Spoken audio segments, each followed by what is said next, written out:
Bonjour, bienvenue sur la chaîne Zar 33, bienvenue sur la chaîne de la lumière. Donc en fait, je vais revenir sur le tirage d'hier, sur, on peut dire, la Nostra africaine de Pasolini et aussi sur Théorème.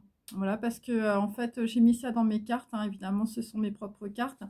Parce qu'en réalité, je trouve que c'est justement le cheminement en fait de ce poète et en même temps de ce réalisateur, donc Pasolini, Pier Paolo Pasolini. Je trouvais que c'était assez intéressant. Et en fait, c'est revenu, on peut dire, plusieurs fois. Et ça parle aussi, on peut dire, d'un homme de la campagne, plutôt, on peut dire, d'une personne qui a plus de 50 ans, avec, on peut dire, un garçon brun. Donc voilà, c'est un valet de denier. Et donc, c'est une personne plus jeune. Voilà, ça peut être une fille, évidemment, aussi. Mais là, en l'occurrence, vu que c'est sorti quand même sur Pasolini, et il y avait beaucoup de... Voilà, Pasolini, c'est un homosexuel aussi. Donc ça va concerner, on peut dire, que quelques personnes voilà, qui sont sur ma chaîne. Donc, alors ce qui est venu, on peut dire, à travers ce tirage, c'est un peu comme une goutte d'immortalité, on peut dire, entre deux infinis. Il peut s'agir aussi de deux personnes, de deux personnalités qui sont, on peut dire, opposées. Il s'agit aussi de deux médaillons, donc ça peut être aussi par rapport, je veux dire, à des gens qui ont soit des logos, soit des hashtags, soit éventuellement des titres, hein, ou voilà, des emblèmes, hein, voilà. Et, euh, et donc, ce qui est écrit dans ces deux médaillons, on peut dire c'est quelque chose qui est infini, hein, c'est quelque chose, on peut dire, qui traverse les âges aussi. Le passé et le futur sont mélangés, hein, voilà. Et donc, il s'agit aussi, pour certaines personnes, évidemment, comme vous l'avez vu, de documents rares, hein. Ça peut être aussi des documents sur des écrits de vos ancêtres, ça peut être des documents sur voilà, des réalisateurs, des producteurs, ça peut être des documents sur, on peut dire, des films aussi. Voilà, et on peut dire... donc on peut dire que c'est une situation où qui a empêché, on peut dire, une mise à jour, une mise en lumière. Voilà, par rapport, on peut dire, à des choses qui sont écrites. Et donc, on peut dire que cette mise à jour, ce reset, on peut dire, a été reportée. Et c'est directement lié à des personnes qui sont plus jeunes que vous, c'est directement lié à vos enfants, voilà, donc c'est l'île aux enfants, donc je l'avais tiré plusieurs fois aussi avec Casimir est un monstre. Et donc c'est une partie, on peut dire, intime de vous-même, on peut dire que vous ne voulez pas révéler ou qui est cachée. C'est les os morts, voilà, dans votre tête, hein, voilà, c'est ce qui est apparu hier aussi. Voilà, c'est des têtes de mort, c'est des ancêtres, c'est, on peut dire, des choses du passé par rapport, on peut dire, à un lit, à une lignée, à l'intime, voilà, à la couche, aux enfants et ça peut être aussi évidemment au mariage. Et c'est une partie, on peut dire, de la matrice inconsciente, on peut dire, qui peut être directement liée à des enfants du passé ou à vos propres enfants, à la mortalité et à la sexualité. On peut dire que dans certaines situations, une histoire a menti. Voilà, on a menti aussi sur une personne ou on a proféré, on peut dire, sur une personne. Et donc, ce qu'il faut comprendre, en tout cas en ce moment, c'est qu'il y a des tensions entre les générations, il y a des tensions entre l'archaïsme et la modernité, hein. Donc ça, c'est inhérent, on peut dire, à notre société, en tout cas aujourd'hui. Et donc, il y a des personnes qui ont un goût d'inachevé aussi, ou qui sont, on peut dire, dans les remords, par rapport, on peut dire, à des situations du passé, ou qui sont directement liées tout de même, on peut dire, à des enfants, ou, je veux dire, à votre arbre généalogique. Et donc, il y a, on peut dire, un chien qui rosse. Vous avez peut-être rossé un chien ou vous êtes un peu comme un chien sur un os. Et donc, on peut dire c'est quelque chose qui peut être lié à une histoire familiale, à une prophétie ou à un mythe, on peut dire, qui se rejoue. Alors, Le mythe qui se rejoue, ça peut être la guerre de Troie, hein, voilà. Alors, étant donné que j'avais une nostra africaine, on peut dire associer la guerre de Troie à la guerre du Biafra, par exemple. Et on peut dire qu'il y a aussi une autre prophétie qui est par exemple la prophétie de Cassandre, hein, Cassandre qui, je veux dire, qui parlait dans le désert. Et en fait, Cassandre, évidemment, c'est la prophétie qu'elle donne et que l'on n'écoute pas. Et donc, on peut dire, dans les films ou dans les scénarios de Pasolini, on a la prophétie de Cassandre en free jazz. Donc, ça concerne plus particulièrement des gens qui sont dans la musique ou des gens qui vont écouter du jazz ou dans des boîtes de jazz. Et donc, ce sont des enregistrements qui sont en réalité des reconstitutions par rapport à un studio à Rome aussi, ou par rapport, on peut dire, à une situation qui s'est produite en Italie. Il s'agit de personnes qui ont la rage, il s'agit de personnes, on peut dire, voilà, qui n'en peuvent plus, voilà, qui ont besoin, on peut dire, d'expulser leur rage. Et il s'agit aussi de dualité, par exemple, par rapport à la bourgeoisie et au prolétariat. En tout cas, c'est ce qui ressort dans l'œuvre de Pasolini. Et donc, il y a une voix off, donc il y a une voix, on peut dire, que l'on n'entend pas, ou une voix qu'on n'arrive pas à comprendre. C'est peut-être aussi la prophétie de Cassandre. C'est les voix off des leaders de la modernité, hein. Donc, c'est des choses qui sont en train de surgir, mais on n'en a pas encore, on peut dire, compris l'intégralité, on peut dire, du sens ou de la profondeur. Et donc, il s'agit aussi de mouvements révolutionnaires. Donc, c'est une histoire qui se rejoue, mais sur un autre plan. C'est pas forcément une histoire liée, on peut dire, à des formes de politique, mais c'est plutôt le nom de politique dans le sens de la cité gréco-romaine, hein, la cité grecque, l'agora, où on peut dire par l'expression, on peut dire d'un leader ou d'idées révolutionnaires, eh bien il y a des personnes en tout cas qui voilà, qui sont en train de se transformer, d'évoluer, d'avoir une autre prise de conscience et d'avoir d'autres formes, on peut dire, d'élévation, dont l'élévation spirituelle. Et donc il s'agit d'un tiers monde, hein, où il peut s'agir d'un tiers état, on peut dire d'un état dans l'état, d'un état d'être, on peut dire dans un état, on peut dire de consommation aussi. C'est la troisième partie du monde, c'est la troisième mi-temps, on peut dire, dans une histoire qui se rejoue, hein. Voilà, c'est quelque chose de nouveau par rapport, on peut dire, au crépuscule des dieux. Voilà, par rapport à des Louis II de Bavière. Donc, en tout cas, c'est une histoire qui se rejoue et tout ressemble, on peut dire, à une métaphore.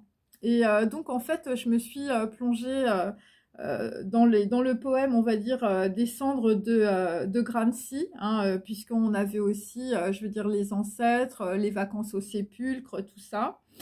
Et donc, c'est un poème de Pasolini de 1957. Et ce qui est intéressant, c'est qu'en fait, il a été primé et il est arrivé ex aequo, on peut dire, avec le baron Percher d'Italo Calcino, que j'avais aussi dans mon tirage. Et donc, c'est un poème imaginé, on peut dire, devant la tombe d'Antonio Gramsci, qui rappelle aussi Dante Alighieri. Et donc, ça se passe à Naples. Et donc, on peut dire qu'à travers ce poème, Pasolini a eu, on peut dire, une expérience magique. Et donc, dans le poème, on peut dire l'expérience magique se termine avec la chanson, on peut dire, la chanson d'un ange. Alors là, c'est la chanson d'un jeune qui chante une chanson populaire. Donc voilà, il peut s'agir aussi d'une personne plus jeune que vous qui peut, on peut dire, chanter ou qui peut tout simplement voilà, écrire. On peut dire ça peut être un poète et c'est quelqu'un qui écrit des chansons, hein, ça peut être une fille aussi. Et donc en tout cas, cette chanson, on peut dire magique, cette chanson de l'ange, est chantée de façon insouciante et ça compense, on peut dire, le pessimisme, voilà. Et voilà, on peut dire que la joie et la mort se confondent, où la naissance le cycle des naissances et des morts se confondent. En tout cas, c'est ça. On est sur un entre-deux, on est sur une espèce de larme d'immortalité. Et c'est les larmes de la... En fait, c'est les larmes de la sagesse et de la compréhension, c'est ce qu'il faut comprendre. Et souvent, malheureusement, c'est quand on est très souffrant qu'on comprend tout cela.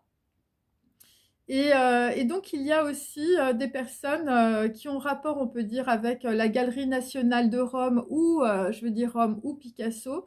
Et il y a eu une erreur qui a été commise, on peut dire, voilà, à Rome plus particulièrement, ou par rapport, on peut dire, à des tableaux. Et donc, on peut dire actuellement, il y a une grosse polémique. Et la polémique aussi, c'est par rapport aux manifestations et c'est par rapport à des choses obscures. C'est des choses qu'on ne voit pas. Je vous avais parlé d'underground. Donc, c'est des choses qui sont cachées, mais qui vont être révélées. Voilà, voilà, où en fait, on va arriver sur quelque chose, on peut dire... voilà, qui va être montré, on peut dire, monter à la surface, hein, ça peut être ça aussi. Et c'est pour ça que je vous avais dit, il faut faire attention, il faut prendre de bonnes décisions parce que pour certains, il y a un drame en bout de course. Et donc, ces deux mondes qui s'affrontent, la tristesse et l'obscurité, et par rapport au monde de la joie, et qui est un monde aussi obscur. Et donc, c'est un Christ, on peut dire, qui est au milieu des monstres. Hein, c'est le tableau aussi de Jérôme Bosch.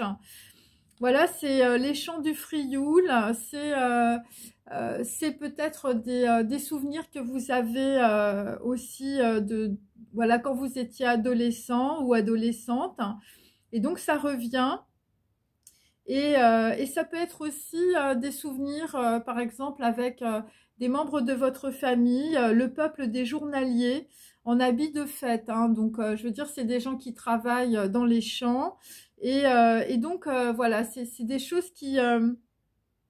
c'est des souvenirs, en tout cas, qui remontent, on peut dire, à la surface. Et donc, ce sont des manifestations aussi voilà, dans l'obscurité, voilà, peut-être des choses où vous étiez assez insouciant ou insouciante. Voilà, et on peut dire que vous souvenir, on peut dire, de votre adolescence, pour certains, eh bien, voilà, ça vous fait, on peut dire, on va dire, voguer dans vos émotions et dans une certaine forme, on peut dire, de pessimisme aussi. Et donc, les cendres de Gramsci, donc je reviens sur le poème. Et donc, alors, c'est l'incipit non è di maggio questa impura aria. Cet air impur n'est pas de mai. Et donc, c'est ça, on va dire, qui est écrit, on peut dire, dans ce poème. Donc, moi, je parle pas l'italien, hein, voilà, je parle plein de langues latines, mais pas l'italien. Et donc, qu'est-ce que ça veut dire? Ça veut dire que ce poème, en fait, a ouvert le printemps sur quelque chose d'obscur et de sale. Et c'est en rapport, on peut dire, avec des souvenirs, des adolescents aussi. Et donc là, il y a quelque chose qui se manifeste, quelque chose dont vous pouvez vous souvenir aussi. Ou ça peut être une situation, on peut dire au printemps, je veux dire, qui a pu être sale, ou enfin, je veux dire, ou par rapport à, voilà, faire quelque chose de sale, on peut dire peut-être sur quelqu'un aussi. Et donc, vous vous rendez compte que les contours de votre idéal de vie, eh bien, vous en êtes bien loin. Et là, on peut dire qu'il y a des personnes qui sont dans les ennuis et le silence, où vous êtes très ennuyé par rapport à une erreur qui a été commise. Voilà, alors ça peut être, je vous dis, par rapport à des gens qui sont dans l'art, hein, avec Picasso, ou je veux dire, vous avez rapport, on peut dire, avec des galeries d'art. Et donc là, on a des personnes, on peut dire, qui veulent changer soit leur état d'esprit, soit vous voulez plus être dans votre milieu. Voilà, vous avez un désir de vous identifier, on peut dire, au prolétariat si vous êtes un bourgeois. En tout cas, dans Pasolini, ça revient beaucoup. Et donc voilà, donc c'est mes cartes d'hier. Et donc c'est un poète qui confesse être séduit par le sexe, la lumière et la joie en même temps. Donc là, on peut dire... alors, il y a une manifestation... Ça vient de l'obscur, donc on peut dire ça vient de vos dépendances et de vos conditionnements sociaux et familiaux. Et là, enfin, je veux dire, vous êtes en train de faire tourner votre petit vélo dans votre tête et vous dire, mais je fais quoi avec tout ça? Voilà, je fais quoi avec mes conditionnements?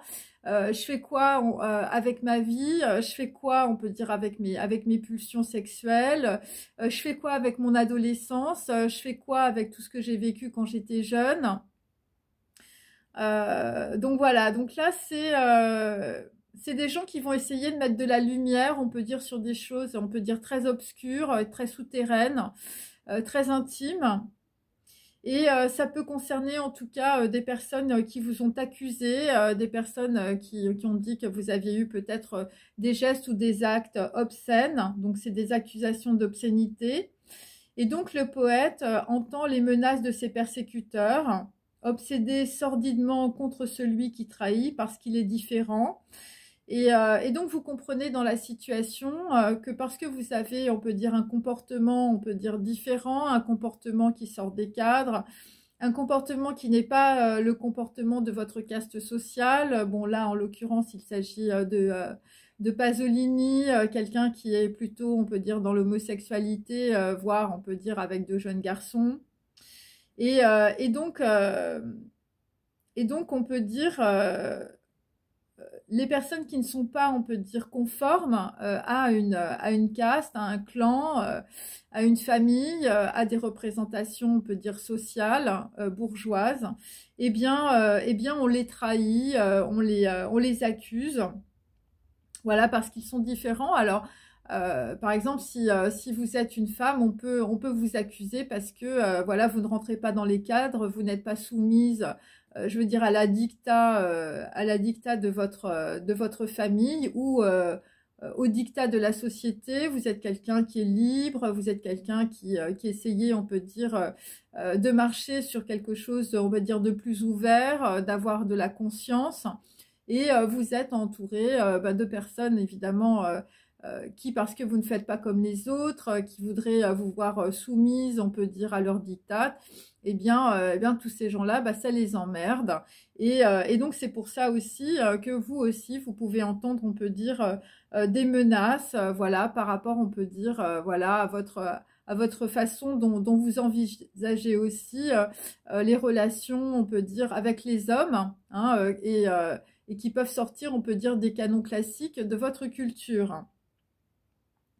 Et donc dans ce, on peut dire, dans cette situation, il y a des hommes ou des femmes, on peut dire, qui ne sont pas capables de haine, presque reconnaissant au monde pour son mal, celui d'être différent. Et donc c'est ce que j'expliquais, c'est-à-dire Samesh, le diable, dans les lettres hébraïques, c'est un appui. C'est-à-dire que sans, on peut dire, finalement, des gens qui vous détestent, des gens qui vous accusent, des gens, je veux dire, peuvent vous traîner dans la boue, des gens qui vous calomnient, et bien finalement, vous ne pouvez pas, on peut dire, percevoir la valeur intrinsèque, on peut dire, de qui vous êtes.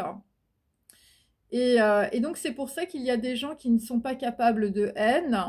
Bon, d'abord parce qu'il y a beaucoup de gens qui sont dans l'ignorance aussi, mais aussi c'est parce que finalement chaque personne, de par, on peut dire, son attitude, c'est un petit peu comme votre obligé, c'est-à-dire que euh, à travers, on peut dire, la bêtise ou l'ignorance, eh bien, vous, on peut dire, vous pouvez voir en tout cas votre lumière. Bon, je ne sais pas si c'est très clair, mais c'est un petit peu ça. Et donc, actuellement, c'est un monde, on peut dire, voilà, de transformation. C'est un monde qui disparaît pour renaître. Hein. C'est, je veux dire, les gens qui ont lancé les bulldozers aussi. Hein, voilà, c'est pour ça qu'on vous accuse aussi d'obscénité, parce que ce sont des gens, on peut dire, qui ne veulent pas, on peut dire que les choses changent aussi. Et donc, ce sont des personnes qui peuvent vous mettre dans la culpabilité aussi. Et donc, parce qu'il faut rester absolument, on peut dire, dans des cases. Et le problème, c'est que on peut dire la vie est dynamique. Hein, c'est-à-dire qu'en fait, on est là aussi pour changer, pour comprendre, pour évoluer. Et c'est pour ça qu'il y a une lutte, on peut dire, entre les générations, entre des gens qui peuvent être plus jeunes que vous aussi, et des gens qui sont plus âgés, qui sont là, je veux dire, bloqués avec leurs secrets et peut-être aussi leur obscénité ou on peut dire des situations ou des choses qu'ils ont fait vivre aux autres qui étaient sordides. Et donc on est sur ce monde qui change. Et il y a des gens, on peut dire, qui vont prendre position. Vous allez avoir une position très claire. Voilà, par rapport, on peut dire, à des attaques ou par rapport à une personne qui vous attaque. Alors, c'est par rapport à un journal. Donc, il y a peut-être des gens qu'on fait chanter aussi par rapport à, je veux dire, à des carnets de notes, à des journaux, en toile de fond, on peut dire. En toile de fond, je veux dire, c'est la fête de l'humanité. Donc, on peut dire, sous couvert de retrouvailles, en fait, voilà, on vous fait votre procès parce que vous voulez garder une position et il y a des personnes qui ne sont pas d'accord par rapport à cette position. Donc, il s'agit évidemment de manifestations obscures qui vous permettent, on peut dire, de vous situer, de savoir où vous en êtes aussi. Et donc, il s'agit de la brutalité, de la prudence, hein, c'est-à-dire qu'en fait, il y a des personnes qui vont être très brutales ou qui vont développer des situations, on peut dire, de brutalité, des gens qui n'ont pas de cervelle, des gens qui ont tellement peur, on peut dire, voilà, qui peuvent, on peut dire, faire des choses sans réfléchir. Et donc, on va dire, c'est équilibré, on peut dire, par avoir une certaine prudence, hein, donc voilà, c'est ce que j'ai dit dans mon dernier tirage. Hein, pour les gens qui ne l'ont pas vu, ben voilà, bah écoutez, regardez-le, c'est assez intéressant. Après, en tout cas, cette vidéo. Et donc la brutalité, c'est aussi montrer qui vous êtes. Voilà, sans se dire, sans se demander ce que les gens vont penser de vous. C'est vous lancer dans ce que vous voulez faire aussi. Et donc, il s'agit de la terre de labeur. Hein, c'est-à-dire qu'il y a des gens qui sont liés, on peut dire, à la matière, qui sont liés à la mer aussi, ou qui sont liés à au transgénérationnel du côté, on veut dire, des femmes. Et on peut dire que là, on peut dire que ça va être laborieux, on peut dire sur une navette, par rapport à des ennemis. Donc, vous allez essayer, on peut dire, tout en gardant votre position, voilà, tout en allant peut-être à une fête de l'humanité, voilà, ou de retrouvailles. Bon, c'est par rapport à des ennemis, hein, voilà. Et c'est des gens, on peut dire, voilà, qui vont peut-être aussi garder un certain entre-soi ou des gens qui vont carrément être seuls.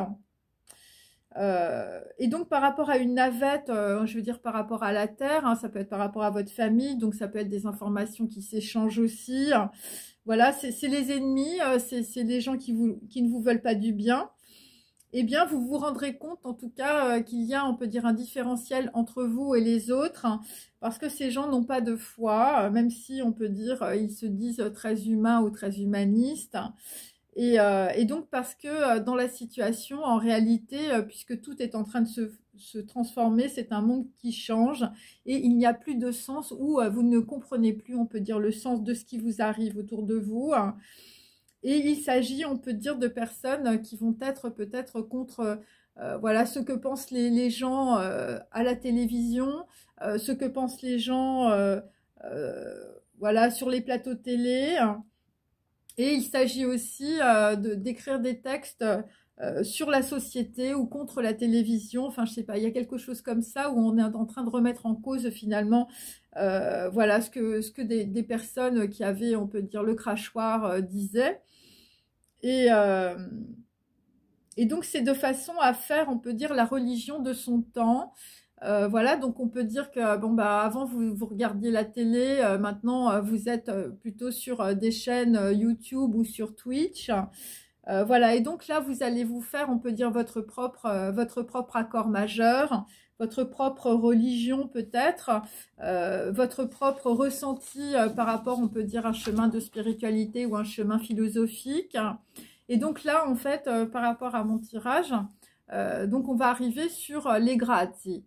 Les Grazi, donc c'est les garçons, donc on est toujours dans Pasolini. Donc, c'est les garçons de vie, hein. Donc là, ça va plutôt s'adresser, on peut dire, à des gens qui sont, voilà, soit homosexuels, soit bisexuels, hein, hommes ou femmes. Et on peut dire, c'est par rapport à un rêve, hein, le rêve d'une chose. Donc, on peut dire, on est sur des gens, voilà, la notte brava. Donc, il s'agit d'adolescents ou il s'agit, on peut dire, de personnes que vous connaissiez quand vous étiez jeune. Donc, il s'agit d'un adolescent qui s'appelle le frisé, hein, dans les Grazi, et il s'agit de vol et d'escroquerie. Donc, c'est quelqu'un qui tente, on peut dire, de voler une autre personne pour acheter une bague de fiançailles. Donc, comme j'avais vu Figaro hier, avec un comte qui n'était pas content parce qu'il y avait un chérubin qui était derrière, on peut dire, voilà, derrière un fauteuil, voilà, pour séduire, on peut dire, quelqu'un d'autre. Donc, on était sur un vaudeville, mais ça peut être aussi un vaudeville mental. Donc, il faut se souvenir aussi des 4 linéaires avec Amélie Nothomb, avec les 4 personnages, en fait, dans son livre aussi. Donc voilà, ce sont, on peut dire, donc des personnes qui n'ont pas de projet de vie et qui ne se soucient, on peut dire, de rien. Ça peut être des gens qui vivent sur, on peut dire, les épaules des autres, ou peut-être que vous-même, vous vivez sur les épaules de vos ancêtres. Et donc le frisé, dans les Grazi, c'est un garçon qui est perdu. Donc ça symbolise, on peut dire, des gens qui sont en perte de sens. Voilà, des voleurs, des personnes qui sont amorales, des marginaux, voilà, des personnes qui peuvent jouer énormément, qui peuvent perdre énormément d'argent. Et donc, on peut dire que Pasolini, en fait, parle de rebut de la société. Voilà, donc il s'agit de pères poivreaux ou de mères poivrottes, voilà, de personnes qui ont exercé sur des jeunes enfants ou des adolescents des violences, voilà, avec des mères, on peut dire, soumises aussi à leur conditionnement et à leur culture, et des frères, on peut dire, qui ont imposé leurs lois ou carrément, je veux dire, des frères repris de justice. Vous voyez, on est vraiment dans cette situation-là. Et donc, ce sont des personnes, on peut dire, sans domicile ou, je veux dire, des personnes qui se greffent sur les uns et sur les autres.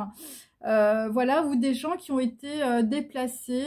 Voilà, on vous a coupé, on peut dire, vos racines. Hein, c'est-à-dire que, voilà, vous viviez, par exemple, en Afrique du Nord ou en Afrique du Sud ou, je veux dire, ou en Asie. Et puis, vous êtes arrivé en France, par exemple, hein, moi je parle pour ma chapelle, hein, mais ça peut être dans d'autres pays du monde, bien sûr, ou au Canada, ou aux États-Unis, et donc vous êtes déplacé, on vous a coupé vos racines, ou vous ne connaissez pas une partie, on peut dire, de votre généalogie.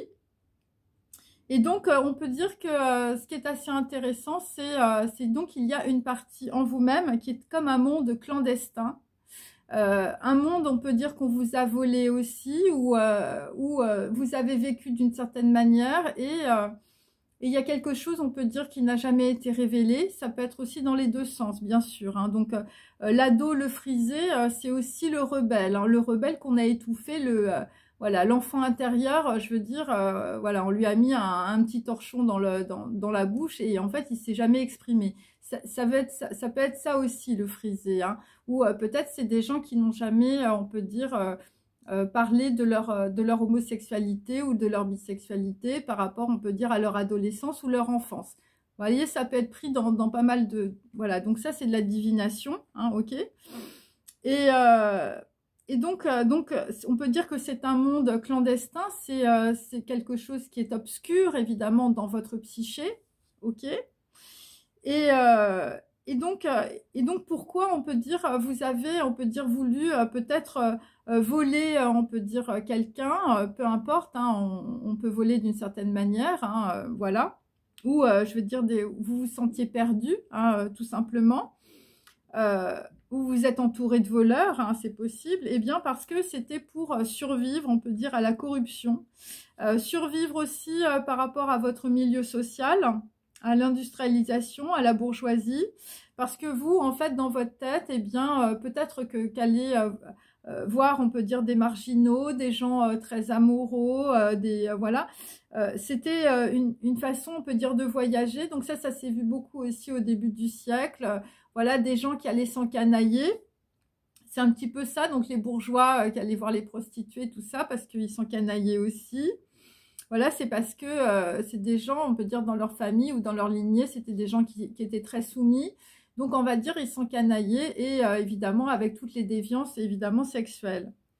Et donc, c'est une machine à voyager dans le temps humain.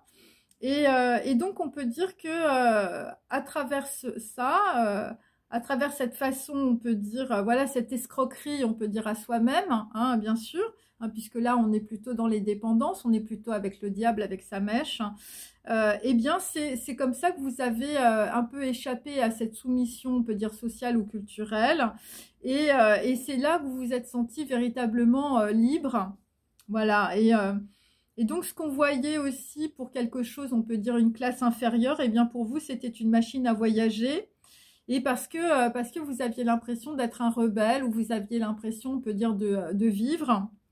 Et donc, c'est comme ça, on peut dire, en échappant, on peut dire, à des conditionnements sociaux et familiaux, eh bien, on va vers une forme de dégradation sociale. Voilà. Et donc, à un moment donné, on peut dire qu'il y a des gens qui se sont fait prendre dans un conflit. Et donc, il y a une personne, en tout cas, ben, tu fouilles des immondices, on peut dire, à revendre, hein, tu essayes de t'en sortir aussi. Donc, il y a des gens autour de vous qui sont aussi, on peut dire, voilà, voilà, qui sont aussi dans des formes de survie, on peut dire, sociale, de survie transgénérationnelle, de survie familiale. Voilà, c'est-à-dire que par exemple, ta mère, je veux dire, elle était dans la survie de l'argent, hein, ce que j'ai expliqué dans ma dernière vidéo. Et donc toi, je veux dire, même si, je veux dire, t'es bien, t'as un bel appartement et tout ça, t'es toujours dans la survie, t'es toujours là à se dire, il faut que je trouve un homme riche, hein, même si t'as de l'argent, parce que t'es conditionné aussi dans ta famille, je veux dire, parce que dans toute ta lignée de femmes, je veux dire, ils ont tous essayé, on peut dire, de sortir, on peut dire, de leur vie difficile, de leur vie ennuyeuse.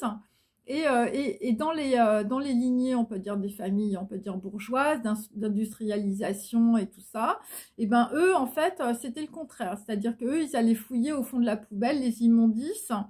Voilà, je veux dire, tout ce qui était prostitution et tout ça, parce que c'est une façon inconsciente, on peut dire, de révéler leur liberté. Alors, voilà, il faut capter aussi tous ces trucs-là. Et donc, on va dire, il y a des gens bon, bah, qui essayent de faire le maximum, on peut dire, pour de fouiller des immondices pour les revendre. Donc, ça peut être aussi, je veux dire, des documents, des carnets de notes. Hein, voilà, t'essayes, on peut dire, de faire du chantage. Et il y a aussi des prostituées enceintes et désespérées, voilà, qui, on peut dire, se donnent, je veux dire, à des gens pour exister et pour faire subsister leur famille. Donc, dans ce que je dis là, puisque c'est de la divination, donc il y a des personnes, on peut dire, qui veulent faire sortir des histoires, je veux dire, qui sont passées dans les toilettes, hein, voilà, des histoires ancestrales, des histoires familiales, des histoires de génération. Et donc ça concerne en tout cas pour certains des prostituées enceintes.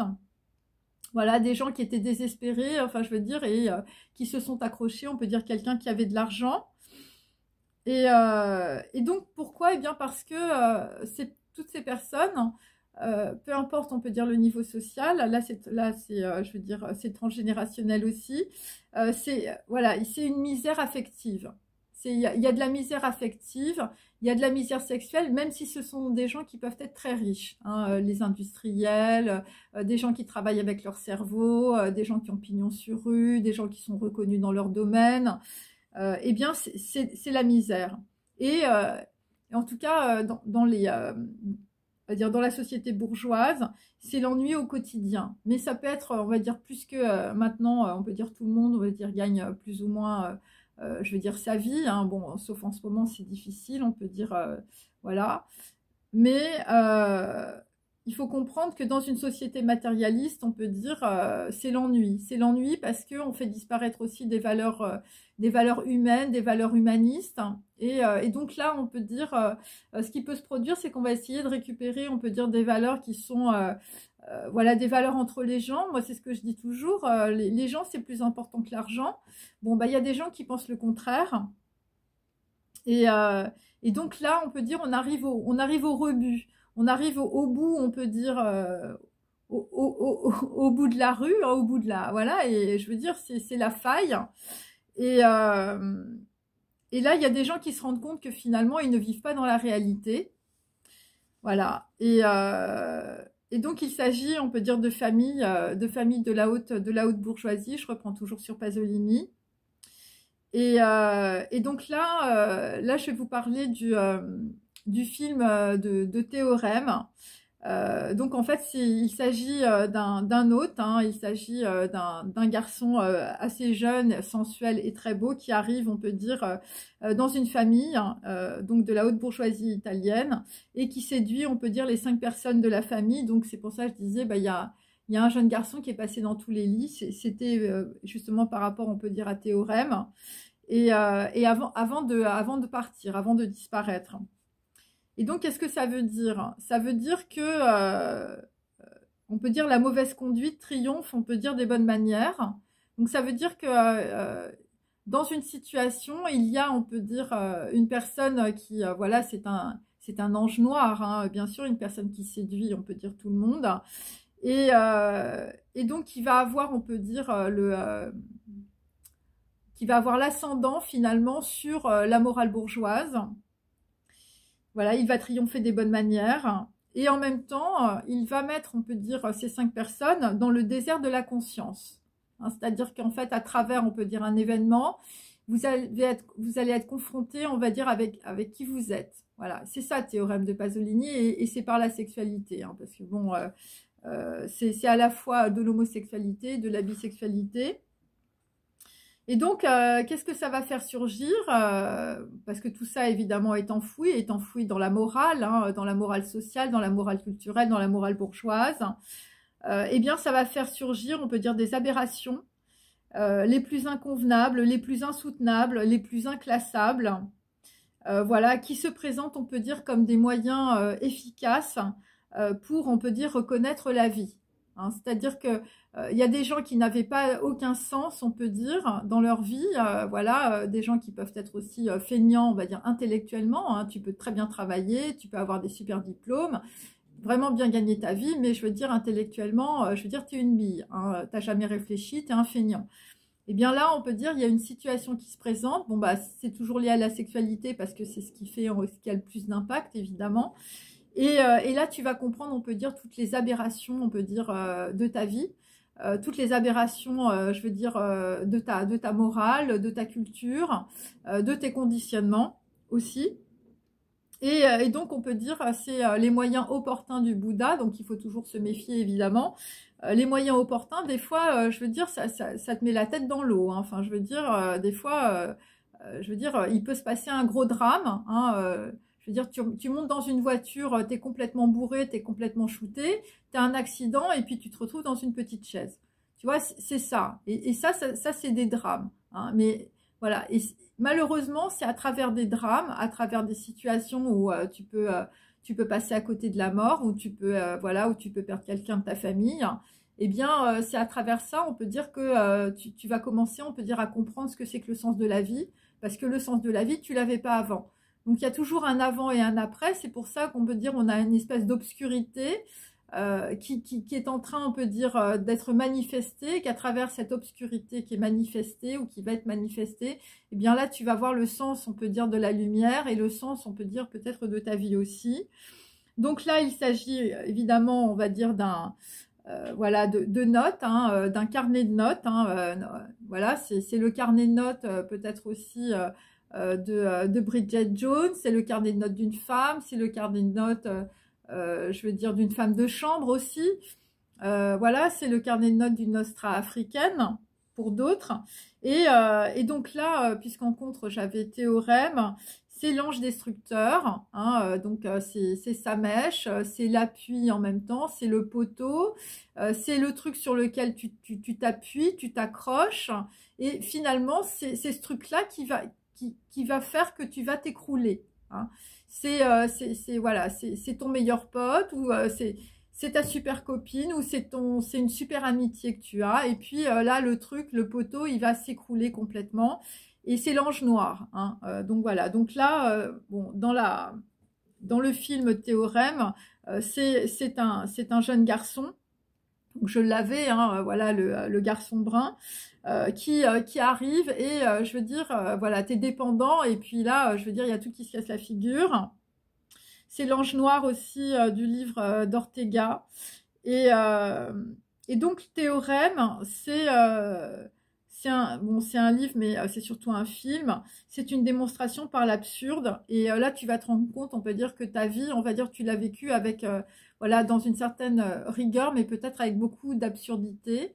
Voilà, c'est peut-être aussi beaucoup d'entêtement aussi. Et c'est quelqu'un qui ronge son os. C'est quelqu'un qui peut être dans la vengeance. Voilà, c'est quelqu'un qui n'a pas eu ce qu'il voulait ou ce qu'elle voulait. Et donc là, en tout cas, bon, il y a des gens qui vont voir, on peut dire, à travers le visage des monstres. Hein.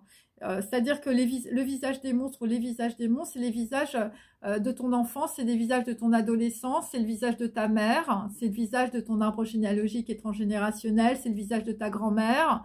Voilà, c'est des gens qui ont été des monstres dans ta vie et c'est pour ça que tu vis ça en ce moment. Hein. C'est pour te faire prendre conscience, on peut dire, de voilà, de qui tu es et de voilà et de ce que tu n'as pas été. Hein. C'est un peu ça. Voilà. Et donc c'est pour te faire sortir, on peut dire aussi bon, de situations voilà immondes ou voilà. Et il y a des gens, on peut dire, qui ont tellement rêvé leur vie. Je veux dire. Enfin, je veux dire, peut-être que l'autre ou les autres étaient simplement une machine à voyager dans le temps. Hein. Ça peut être ça aussi. Hein. C'est-à-dire que tu étais tellement idéaliste ou tu as tellement idéalisé un homme ou une femme. Et, euh, et donc, c'est à travers, on peut dire, cette idéalisation que tu as eu l'impression d'exister. Mais en réalité, c'était une illusion. Et donc là, tu vas sortir, on peut dire, du visage des monstres. Hein, tu vas dégager les monstres autour de toi aussi. Parce que tu vas te poser la question si le sacré se manifestait à nouveau dans le monde. Parce que, bon, vu que c'est un mythe, bon, moi, voilà, c'est le cheval de Troie, c'est tout ça, tout ce que je vous ai dit au début de la vidéo. Vu que c'est une prophétie, il y a quelque chose, on peut dire, d'anormal pour vous, hein, c'est-à-dire voilà, parce qu'il y a des gens qui pensent que voilà, tout se réduit, on peut dire, à la psychologie, tout se réduit au cerveau, mais c'est pas ça, parce que vous avez, on peut dire, une vision complètement fausse, on peut dire, de l'être humain. L'être humain, c'est un peu comme un alien, hein. C'est-à-dire que tu vois un visage, tu vois voilà, tu as une vision, on peut dire, mais cette vision, elle est tellement réductrice, hein, tu penses que tu es un paquet de viande. Mais en réalité, tu es entouré, on peut dire, de lumière, tu es entouré de sacré, tu es entouré, on peut dire, de choses que tu ne vois pas. C'est les 5 corps de lumière, c'est les 7 chakras, c'est tout ça. Voilà, et toi, t'es là juste avec ton psy en train de te dire non mais moi j'ai juste un problème avec voilà, c'est mon inconscient qui a du mal à sortir, mais en fait non, parce que il y a des choses dans la vie qui sont magiques, et donc il y a des gens qui n'écoutent pas les signes, justement qui n'écoutent pas, on peut dire, cette magie, parce qu'il faut que tu comprennes que tout ce que tu es à l'intérieur de toi, c'est tout ce que tu projettes. Et quand tu demandes, on peut dire, je veux dire, à y voir clair, à ce moment-là, tu as des signes. Mais ces signes-là, il y a des gens qui ne les écoutent pas. Voilà, parce qu'ils sont trop bloqués, on peut dire, dans leur représentation culturelle aussi. Et donc là, ce qui va se produire, c'est, on peut dire, quelque chose qui va se manifester, quelque chose de nouveau. Et donc, ça va bouleverser, on peut dire, l'ordre linéaire et profane qui s'est affirmé à travers l'idéologie bourgeoise et souligner combien la vie de l'homme est on peut dire, enfin, aliénée et inauthentique. Et donc, on peut dire que là, il va y avoir un bouleversement dans une situation. Et ça va complètement bouleverser, on peut dire, ta vie. Ça va complètement aussi bouleverser, on peut dire, ce que tu pensais peut-être sur la société, ce que tu pensais sur les autres, ce que tu pensais sur quelqu'un. Voilà. À travers, on peut dire, tes prismes culturels et sociologiques, à travers, on peut dire, bon, moi je vous dis, hein, c'est ma chapelle, l'idéologie bourgeoise. Voilà, et donc c'est pour ça que Pasolini, il faut le voir et le regarder d'une autre manière aussi, et de façon, on peut dire, à avoir un autre lien aussi avec, on peut dire, avec les gens qui, voilà, par rapport à la sexualité ou par rapport à ce qui s'est passé quand vous étiez jeune, je veux dire quand vous étiez enfant ou adolescent, par rapport à la sexualité. Ok. Et donc vous allez en tout cas visualiser, vous souvenir d'un ange. Donc c'est un ange noir, bien sûr. Quelqu'un que vous prenez peut-être toujours pour quelqu'un de bien. Voilà, un ange étrangement protecteur et maternel. Donc là, on repart sur la lignée des femmes aussi. Mais ça peut être aussi un homme qui peut être très féminin, très doux avec vous. Et en réalité, enfin, je veux dire, c'est quelqu'un qui est dans les dépendances. C'est quelqu'un qui, voilà, qui est peut-être aussi comme un vampire vis-à-vis de vous. Et donc c'est cela en tout cas théorème, hein, c'est ça la manifestation, on peut dire divine de l'œuvre de Pasolini, hein, parce que enfin voilà, il y a du divin, on peut dire, dans cette œuvre théorème, parce qu'il y a un élément anticonformiste. En fait, c'est ce qu'on disait en fait au début. Moi, c'est ce que j'explique de façon, on peut dire, plus ésotérique ou plus spirituelle, hein, c'est-à-dire qu'on va dire à travers beaucoup de dépendance, et bien c'est là où tu vois ta propre lumière. Et et donc, pourquoi? Parce que c'est ce jeune garçon qui arrive dans cette famille bourgeoise, en fait, il est capable d'exercer de la violence dans une société complètement bloquée, complètement hermétique et bourgeoise, voilà, voilà, qui provoque, on peut dire aussi, son agrégation. Alors, c'est un valet de denier, donc ça peut être, on peut dire, un garçon brun. Ça peut être, je veux dire, des membres de votre famille. Ça peut être aussi euh,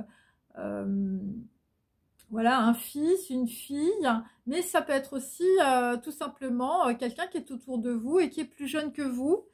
Et donc qui va être, on peut dire, qui va exercer, on peut dire, une pression très violente, qui est une pression en réalité pour vous faire prendre conscience, je veux dire, voilà, de quelque chose de conformiste, quelque chose qui vous étouffe aussi. Et donc l'ange est l'expression de l'altérité, hein. L'ange, ça peut être aussi ton alter ego, hein, l'ange noir.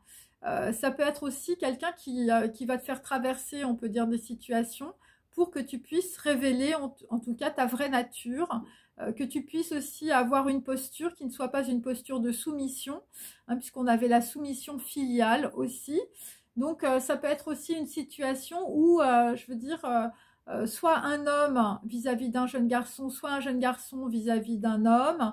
Je veux dire qu'il n'y ait plus, on peut dire, de pression, de soumission, voilà, parce que quand il y a de la soumission, il y a de la trahison.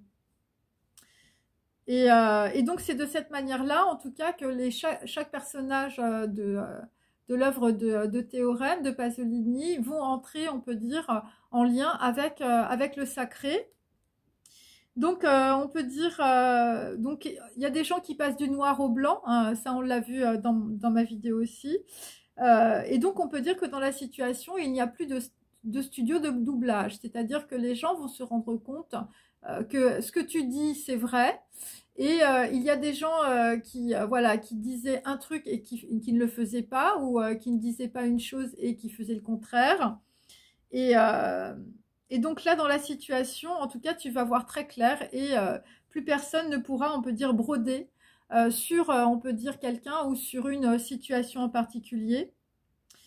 Et, euh, et alors, pour d'autres personnes, vous allez aussi comprendre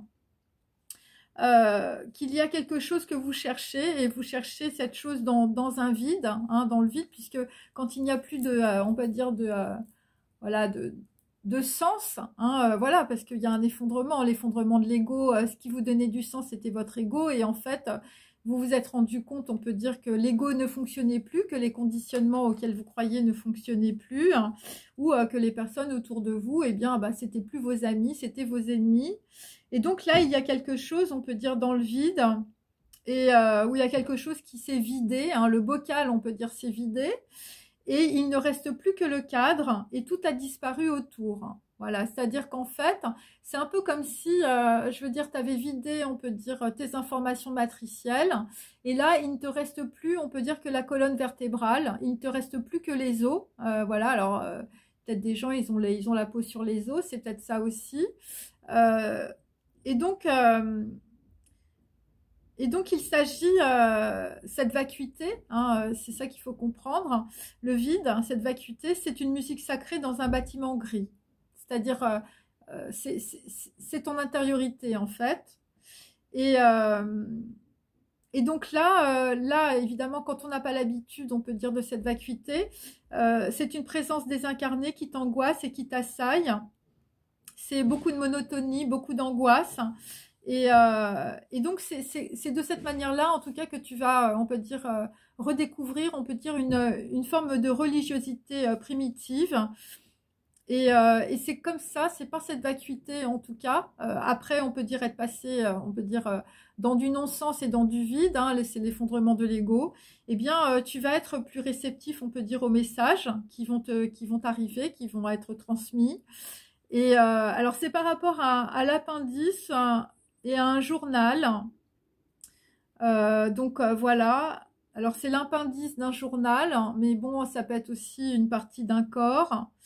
Euh, et donc, ce sont des personnes, on peut dire, qui réfléchissent beaucoup, sont des intellectuels, sont des idéalistes. Tu te perds dans de longs monologues, hein, tu es silencieux ou silencieuse, tu t'adresses à quelqu'un avant ton départ. Donc il y a des gens qui peuvent aussi avoir une logorée importante, hein, voilà, parce que tu sais pas quoi dire, on peut dire, à la personne que tu vas quitter. Et donc tu es en train, on peut dire, de faire des monologues, ou tu es en train d'essayer de te rabibocher avec quelqu'un, tu sais pas quoi dire, et donc tu t'entraînes. Voilà, c'est des orateurs qui enfilent des perles. Moi, c'est ce que je sens, en fait. Euh,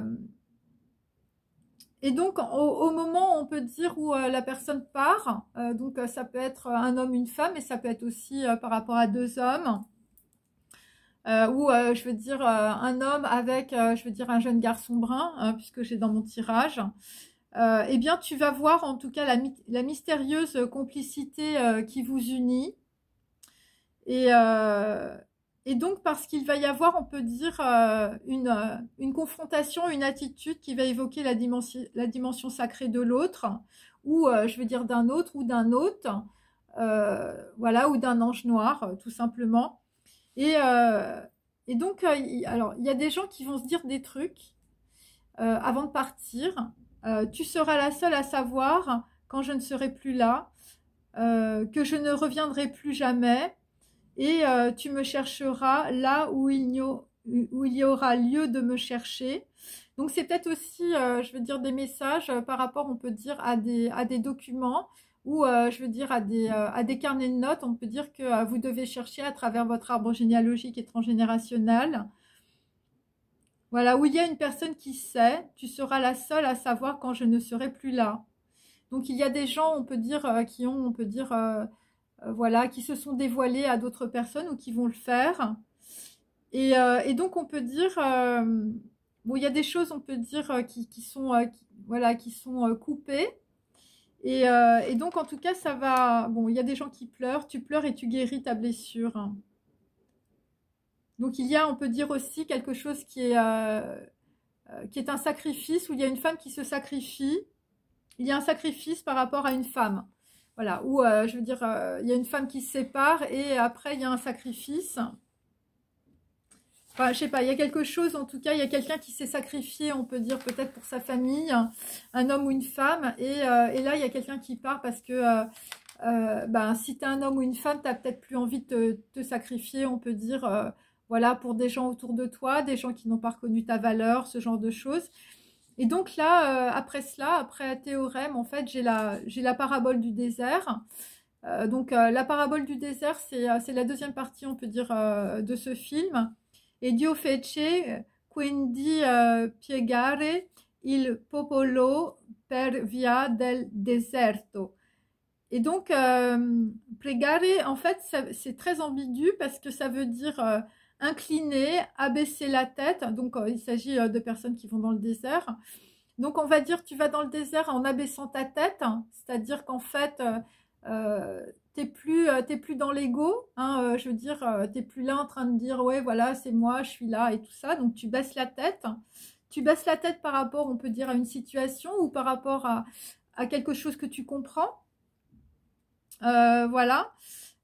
Et en même temps, pregare, ça veut dire aussi détourner. Hein, détourner, c'est des gens qui ont été détournés, on peut dire aussi, de leur voie. La voie indirecte qui mène à Dieu. Donc, ce qu'il faut comprendre, c'est qu'il y a deux voies, en fait, pour, on peut dire, avoir un grand éclaircissement, on peut dire, de sa neshama ou de son âme ou de son chemin de vie. Il y a une voie directe. Hein, la voie directe qui mène à Dieu, voilà. Et il y a une voie indirecte, et la voie indirecte, c'est par l'obscur. Hein. En tout cas, moi, c'est comme ça que je le comprends.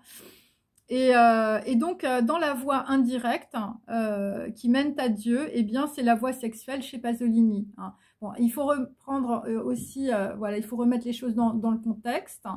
Parce que Pasolini, bon, bah, c'est 1957, hein, donc voilà, on est en 2022, donc c'est quand même très loin. Mais déjà à l'époque, en fait, cette personne, à travers, on peut dire, ses multiples expériences sexuelles, hein, c'est quelqu'un qui s'est fait tuer sur une plage, je veux dire, par un de ses anciens amants, hein, voilà.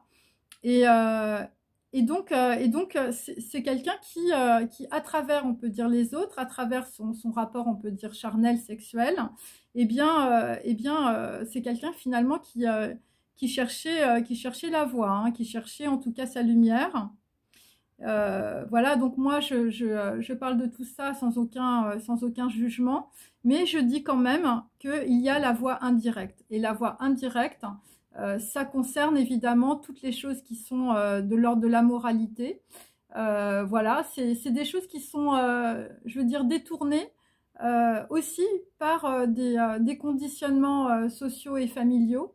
Voilà, par des gens qui ont été, on peut dire, écrasés dès le départ, hein, parce que dans les familles, on peut dire, qu'elles soient bourgeoises ou non, je veux dire, il y a énormément, on peut dire, de dérapages, hein, de violences, des trucs qui sont vraiment abhorrés. Et donc, voilà, parce qu'il y a aussi, on peut dire, il y a des choses en tout cas qu'on peut comprendre, mais sans pour autant les accepter. C'est par exemple dans un de ses poèmes qui s'appelle Le Premier Paradis, en fait, il parle de l'adoration des enfants, hein, évidemment, hein, puisque Pasolini, c'est un homosexuel. Et donc, il s'agit aussi de la fusion, on peut dire, avec le sacré, mais de la fusion des sens avec le sacré. Et donc, on va dire, à travers ce poème, en fait, il adore quelque chose qui est unique. Évidemment, c'est la pureté. Ok. Donc, qu'est-ce que ça veut dire? Ça veut dire qu'en fait, les enfants, quand ils sont jeunes, ils connaissent un état de grâce, un état de pureté, hein, et progressivement, on peut dire, leur nature, on peut dire, est condamnée, hein, voilà, condamnée par la culture, par, on peut dire, une éducation, mais moi je parle d'une mauvaise éducation, hein, voilà. Je mets pas, je veux dire, les gens qui vont dans des écoles religieuses ou je veux dire qui pratiquent des textes religieux, c'est des gens, on peut dire, qui ont des valeurs, hein. Mais là, je parle de personnes qui sont perdues, hein. Je parle de personnes qui ont été déracinées, des personnes, on peut dire, qui ont été, on peut dire, voilà. Bon, moi, le plus difficile, je trouve, c'est quand on est dans un monde où il n'y a que de la matérialité, où il n'y a que du mensonge, où il n'y a pas de spiritualité, où il n'y a pas de sacré. Voilà. Et quand on est, on va dire, dès qu'on est jeune, on est là-dedans, hein, sans valeur, voilà, le frisé dont parle Pasolini, je veux dire, dans le film Les Garçons, eh bien, c'est lui, en fait, c'est lui qui est perdu. Voilà. Et c'est les enfants perdus, en fait. Même si vous avez beaucoup d'argent, même si vous avez des belles voitures, des beaux appartements, voilà, même si vous avez un château, hein, voilà, vous êtes dans la matérialité, donc en fait vous êtes dans la perdition en réalité. Et donc vous fusionnez avec tout ce que vous pouvez, hein, voilà, tout ce qui va voilà, vous mettre, on peut dire, sur le chemin d'une certaine forme de pureté, mais vous ne pouvez que vous tromper puisque vous n'avez pas les valeurs. Toutes les valeurs sont inversées. Les valeurs matérielles inversent les valeurs du monde en réalité, les valeurs de l'humain. Donc c'est pour ça qu'on a, si vous voulez, toutes ces espèces de poèmes à travers Pasolini, hein, où on peut dire, voilà, de personnes qui progressivement vont être révélées évidemment par leur matrice, hein, puisque c'est depuis des générations que ça dure. Hein. Enfin, je veux dire, ton père, ton grand-père, ton arrière-grand-père, je veux dire, c'était un bourgeois. Voilà, donc il y avait au début du siècle, il y avait les prostituées. Voilà, on allait s'encanailler, on allait vivre ailleurs. Hein, voilà, parce que à la maison, je veux dire, tout était étouffant, bloquant. Voilà. Et ce sont des gens qui, de génération en génération, ont vécu en dehors de l'amour, hein, de l'amour d'eux-mêmes, parce qu'ils se sacrifiaient, parce qu'il y avait une entreprise à faire marcher, il y avait l'argent, il y a même des familles, ils sont mariés entre cousins, je veux dire, pour faire perdurer, on peut dire, l'argent, pour faire perdurer, je veux dire, une entreprise, voilà, c'est ça la bourgeoisie.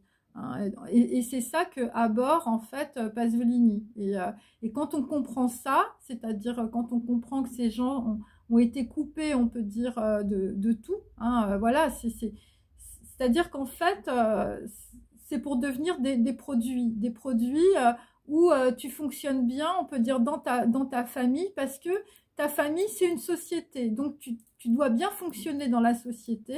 Voilà, et je veux dire, quand tu as des gens qui te montrent que tu peux vivre, on peut dire, autrement, eh bien, tu as, je veux dire, tout au conseil d'administration dans ta famille qui te dit, ah ben non, il faut pas que tu fasses comme ça, ah ben non, je veux dire, tu dois pas aller là, tu dois pas faire ça. Et ben voilà, parce que si quelqu'un, je veux dire, est un rebelle, je veux dire, il y a tout il y a tout qui se casse la gueule. Donc, on va tout faire pour que le rebelle, je veux dire, on n'en entende plus parler. Hein. C'est ça aussi. Hein. Voilà, pour, on peut dire, transmettre l'héritage, il ne faut que rien ne change. Hein. C'est un petit peu ça. Et c'est ce qu'on voit dans le film de Luchino Visconti, je veux dire, avec le crépuscule des dieux ou avec le guépard. Hein, le guépard, je veux dire, et il y a un mec nouveau qui arrive, Fabrizio, et puis lui, bon ben, il va décider de tout changer. Donc là, on comprend bien qu'il y a un vrai, il y a un vrai conflit, on peut dire, de génération en ce moment, en tout cas c'est dans ma guidance, hein, voilà, c'est comme ça. Et donc c'est des gens, on peut dire, qui sont à la recherche, on peut dire, de leur innocence.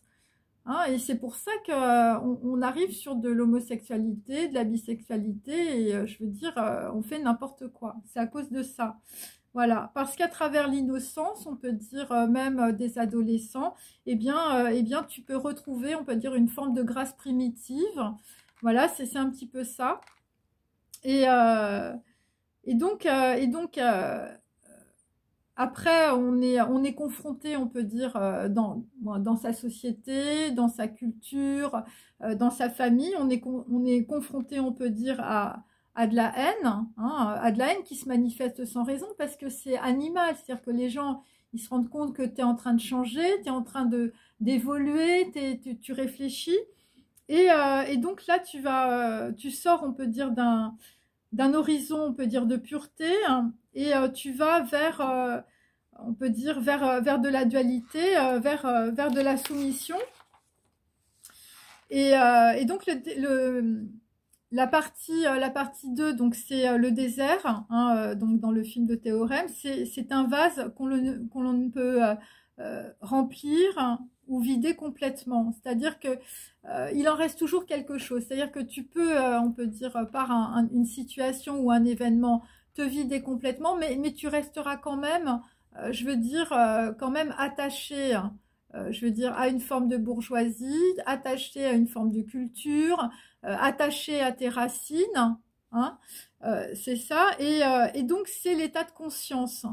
Et dans le film de Théorème, donc par exemple, tu as le père et le fils. Et, euh, et donc, il faut comprendre en fait que l'ange noir et avec le père, c'est on va dire des choses qui résonnent, c'est des échos. Hein. Le père, on va dire, redevient le fils.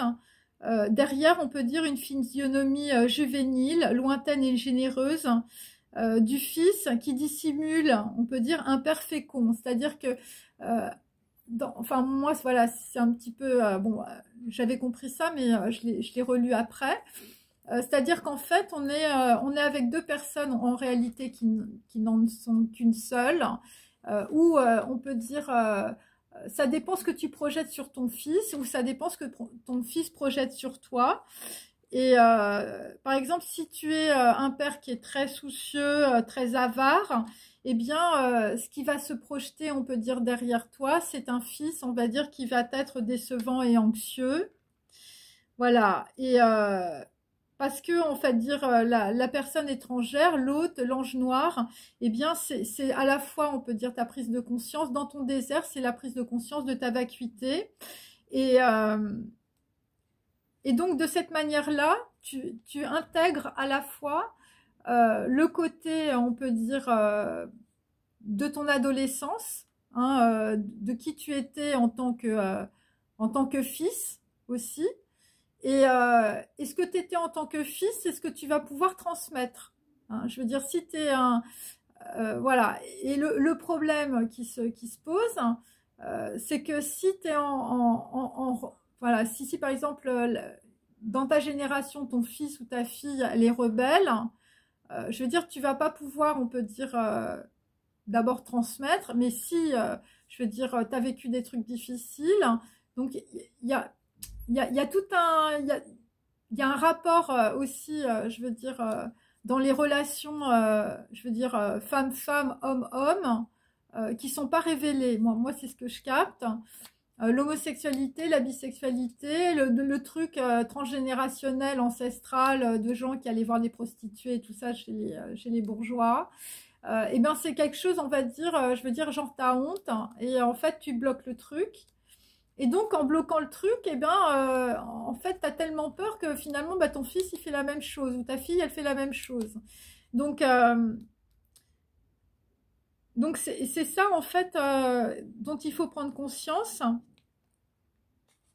Et donc pourquoi aussi? Parce que dans la bourgeoisie les bourgeois, en fait, ils n'ont pas conscience que la vie, en fait, est sacrée ou qu'il y a, on peut dire, une situation, une parabole ou quelque chose, voilà, qui est de l'ordre du sacré. Eux, ils voient juste, on peut dire, le cas de conscience qu'ils ont vis-à-vis de leur fille ou de leur fils.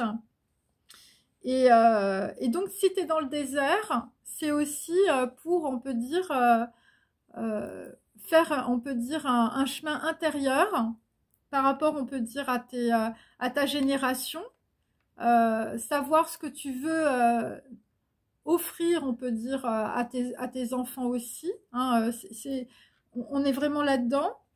Et donc, pour les Hébreux, on peut dire, la vacuité, le désert est un signe de répétition.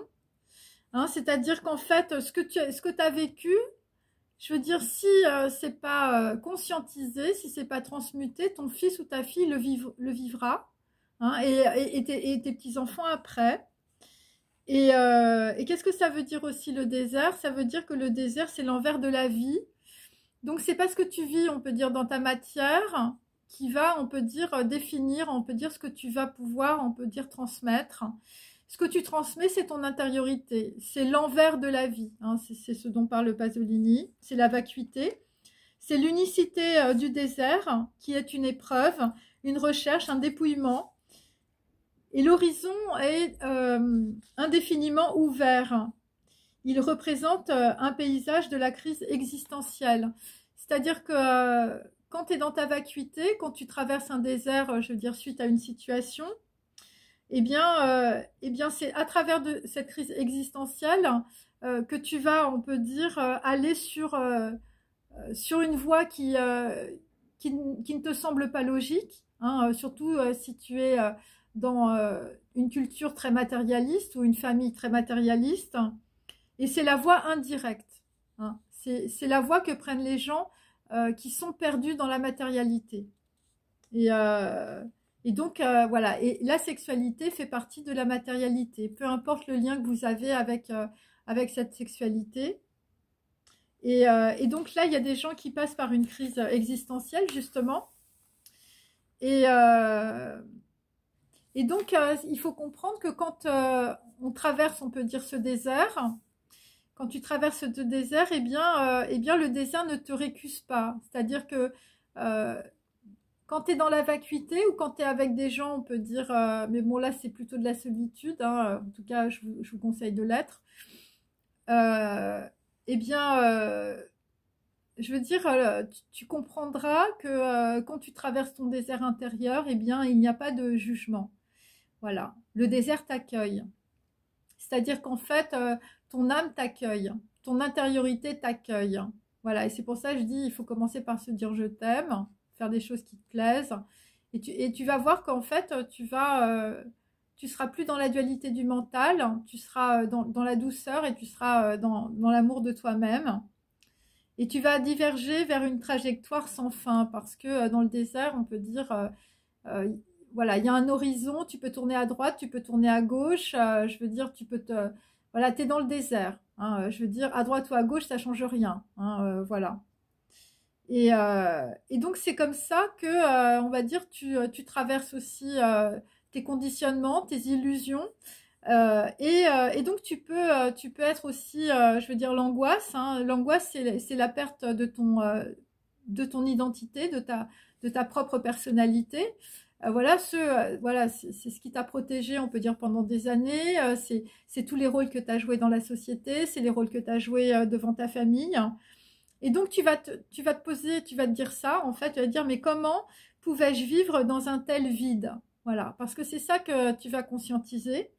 Et tu vas surmonter, on va dire, le fait d'avoir, euh, on peut dire, conscience, on peut dire, du vide de ta propre existence. Donc, et en fait, le désert, c'est ça. C'est-à-dire que tu as un cheminement intérieur à faire, justement, euh, qui diverge, on peut dire, de ta trajectoire, peut-être sociale, culturelle, familiale.